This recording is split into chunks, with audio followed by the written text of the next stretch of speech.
बिस्मिल्लाहिर्रहमानिर्रहीम। Dear student, हमारा topic जो है वो कुछ नाइट्रोजन के ऑक्साइड्स और कुछ लास्ट टाइम हमने स्मोक, फोटोकेमिकल स्मोक पढ़ा था और इस तरह के जो हैं वो पोल्यूशंस के रिलेटेड हमारे कुछ लेक्चर चल रहे थे, स्पेशली नाइट्रोजन के कंपाउंड्स और ऑक्साइड्स के।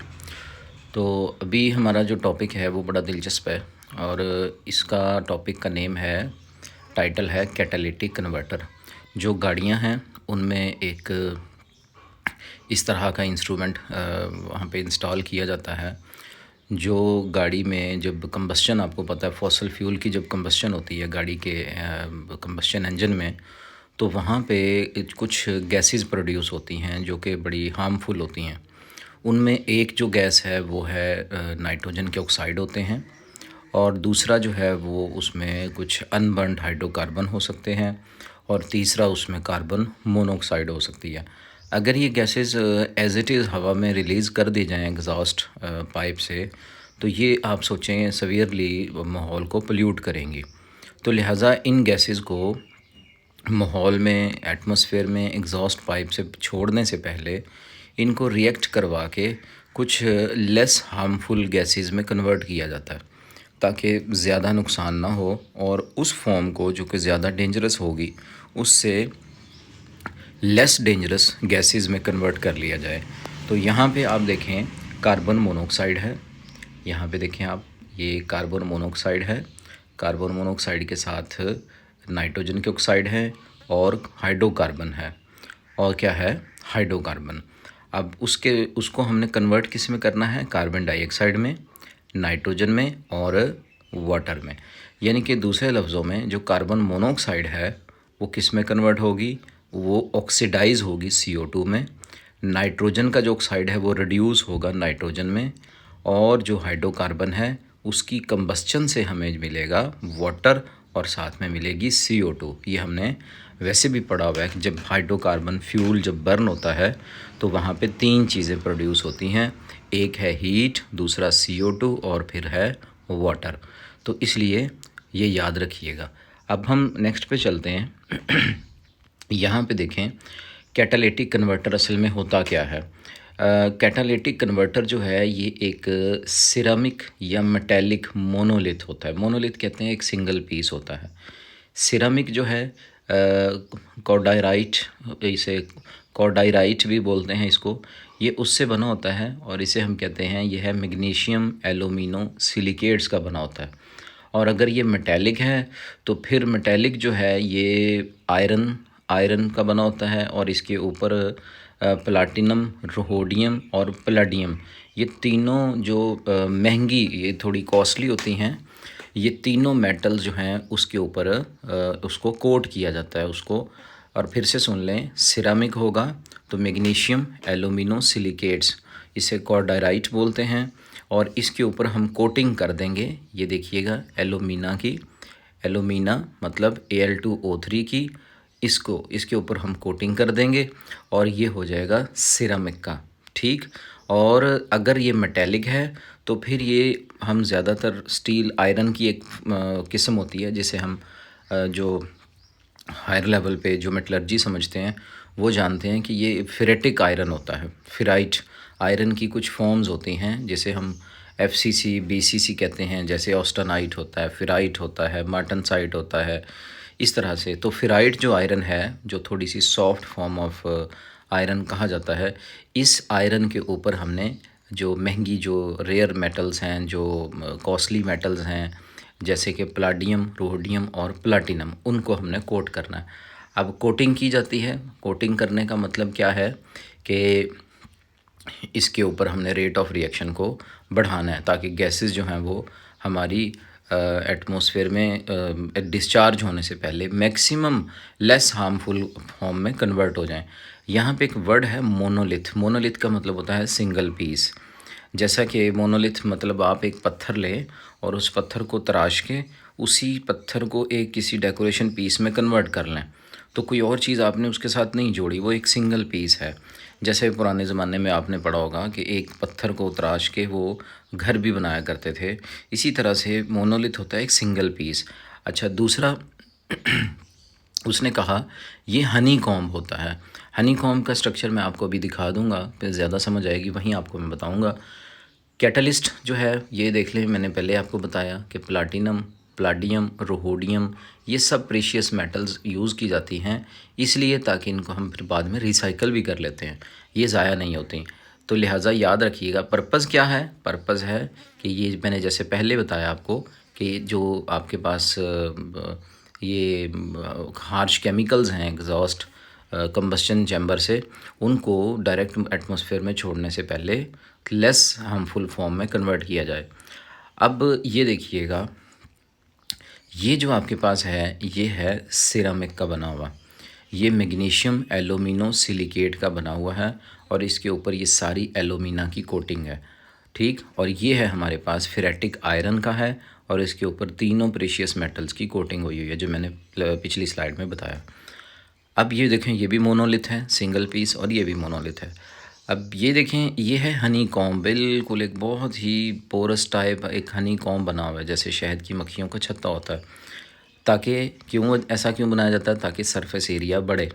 अब जब सरफेस एरिया बढ़ेगा तो यहाँ से मैक्सिमम गैस के जो मॉलिक्यूल्स हैं वो इसमें से पास करेंगे इन सुराखों में से, और वो ज़्यादा से ज़्यादा जो गैसेस हैं हार्मफुल वो कन्वर्ट हो जाएंगी लेस हार्मफुल गैसेस में। उम्मीद है ये देखें यहाँ पे भी वही है और यहाँ पे भी वही है। सोचें ये कि सिंगल पाइप होता तो गैस गुजरती तो गैस के मॉलिक्यूल्स ने कब इनके साथ ज़्यादा एक्सपोजर होना था और कन्वर्ट होना था। अब वो हर मॉलिक्यूल बहुत अच्छे से पास करेगा और मैक्सिमम जो गैस है वो कन्वर्ट हो जाएगी।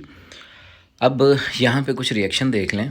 रिएक्शन में सबसे पहले हमारे पास है, ये देखें, नाइट्रोजन कहता है हार्मफुल जो NOx गैस है from combustion engine are reduce to harmless N2।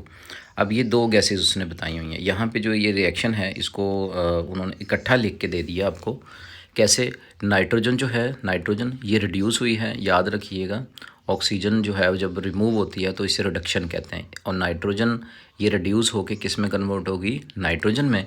और ये जो गैस है ये वाली ऑक्सीजन, ये इसके साथ आके मिली है और ये ऑक्सीडाइज हुई है। यहाँ पे एक चीज़ आप नोट कर लीजिएगा, यहाँ पे देखें ना इसने लिखा हुआ है लूज़ ऑक्सीजन, ऐसा नहीं है। यहाँ पे हम इसे क्या बोलते हैं, ये देखें नाइट्रोजन का ऑक्साइड है, इसने अपनी ऑक्सीजन को रिलीज़ किया है, मतलब इसने ऑक्सीजन को लूज़ किया है, इसकी होगी रिडक्शन और ये किस में कन्वर्ट हो जाएगा, नाइट्रोजन में। और इसने वो ऑक्सीजन ली और ये ऑक्सीडाइज होके किस में आ गई, कार्बन डाइऑक्साइड में। और याद रखें नाइट्रोजन और कार्बन डाइऑक्साइड, ये नाइट्रोजन है और ये कार्बन डाइऑक्साइड है, ये दोनों लेस हार्मफुल हैं बजाय इन दोनों के। तो इसलिए हमने क्या किया, हमने दोनों को कन्वर्ट कर लिया लेस हार्मफुल फॉर्म में। अच्छा, अब नेक्स्ट स्लाइड पे देखें, वहाँ तो इकट्ठा था, यहाँ पे देखें ये है कार्बन मोनोऑक्साइड। कार्बन मोनोऑक्साइड ने ऑक्सीजन को गेन किया, इसकी प्रेजेंस में ये जो मैंने लास्ट पढ़ाया था आपको, इसकी हो गई ऑक्सीडेशन और ये बन गया कार्बन डाइऑक्साइड। ये है अनबर्न्ड हाइड्रोकार्बन। मैंने कहा था तीन जो केमिकल्स हैं, तीन किस्म के कंपाउंड हैं जो आपके वहाँ से चैम्बर से, कंबस्टन चैम्बर से आते हैं। एक NOx, एक CO और एक है अनबर्न्ड हाइड्रोकार्बन। कुछ ऐसा फ्यूल के मॉलिक्यूल्स होंगे जो बर्न नहीं होंगे, तो सिंप्लिसिटी के लिए मैंने इथीन दिखाया आपको। अब ये ऑक्सीजन से रिएक्ट करेगा और ऑक्सीजन से रिएक्ट करके मैंने शुरू की स्लाइड में बताया था कि कार्बन डाइऑक्साइड में कन्वर्ट होगा और वाटर में कन्वर्ट होगा।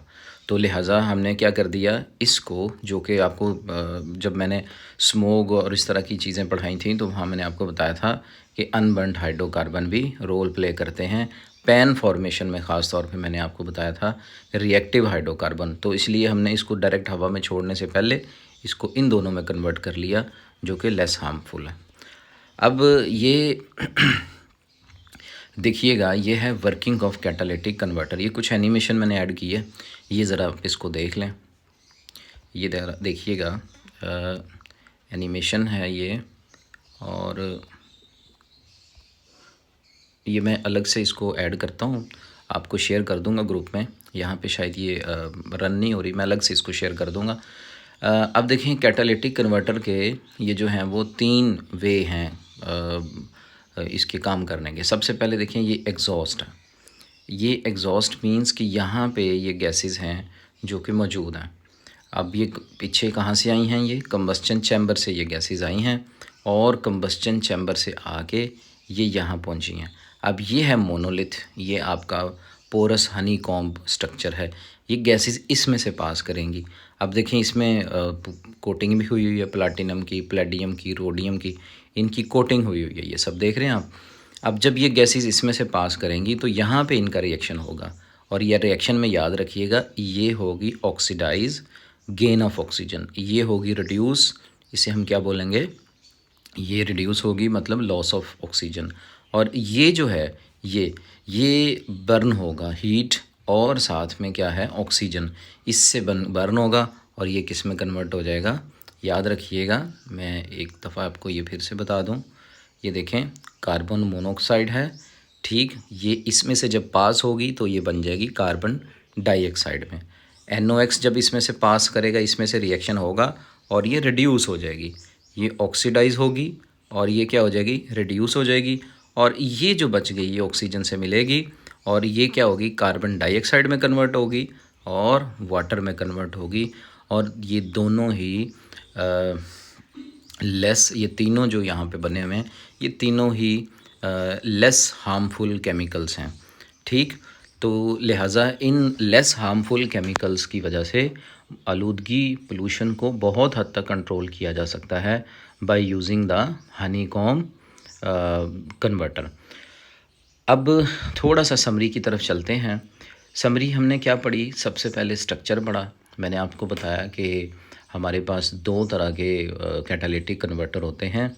पहला कैटालिटिक कन्वर्टर होता है जिसे हम कहते हैं सिरामिक, दूसरा होता है मेटेलिक। सिरामिक जो है वो कार्डियोराइट एक कंपाउंड नेम है, उससे बना होता है, आपकी बुक में नहीं है लेकिन मैं आपको बता रहा हूँ।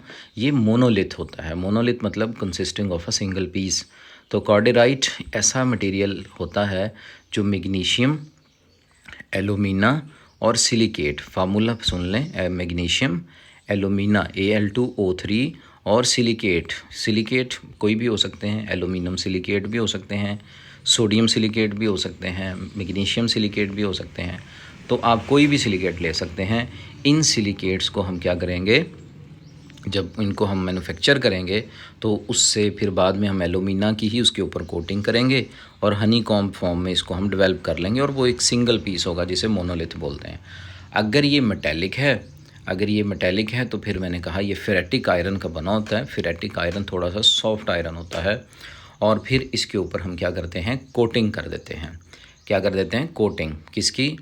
प्लैटिनम की, प्लेडियम की, रोडियम की। और ये जब ये डिस्कार्ड होता है या ये डैमेज हो जाए आपका कैटालिटिक कन्वर्टर तो हम इन मेटल्स को रिकवर कर सकते हैं। रिएक्शन मैंने आपको पहले बता दिए, रिएक्शन वही है हमारे पास, मैंने मतलब पहले भी बताया, कुछ रिडक्शन होगी, कुछ ऑक्सीडेशन होगी। आपको ये फिर से पता होना चाहिए, जहाँ पे रिडक्शन है इट मीन्स के रिमूवल ऑफ ऑक्सीजन, जैसे कि नाइट्रोजन ऑक्साइड, वहाँ से ऑक्सीजन रिमूव होगी, नाइट्रोजन बन जाएगी। वो ऑक्सीजन जो है वो किससे मिलेगी? कार्बन मोनोऑक्साइड से मिलेगी और वो हाइड्रोकार्बन से मिलेगी और इन दोनों को फिर वो क्या कर देगी? ऑक्सीडाइज़ कर देगी, जिससे वो लेस हार्मफुल। ये देखें ये ऑक्सीडेशन है, ये हाइड्रोकार्बन की ऑक्सीडेशन यहाँ पे देखें, और इसी तरह से ये हाइड्रोकार्बन की ऑक्सीडेशन है और ये सारे के सारे जो हार्मफुल हैं वो कन्वर्ट किस में हो गए? लेस हार्मफुल में। तो लिहाजा यहाँ पे अगर किसी को कोई क्वेश्चन समझ नहीं आया, सिंपल था टॉपिक लेकिन थोड़ा सा ज़रा इंटरेस्टिंग भी है। और मैंने इसमें एक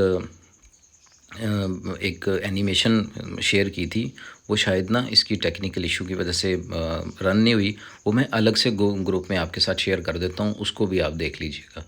कोई क्वेश्चन किसी ने पूछना हो तो आप पूछ सकते हैं।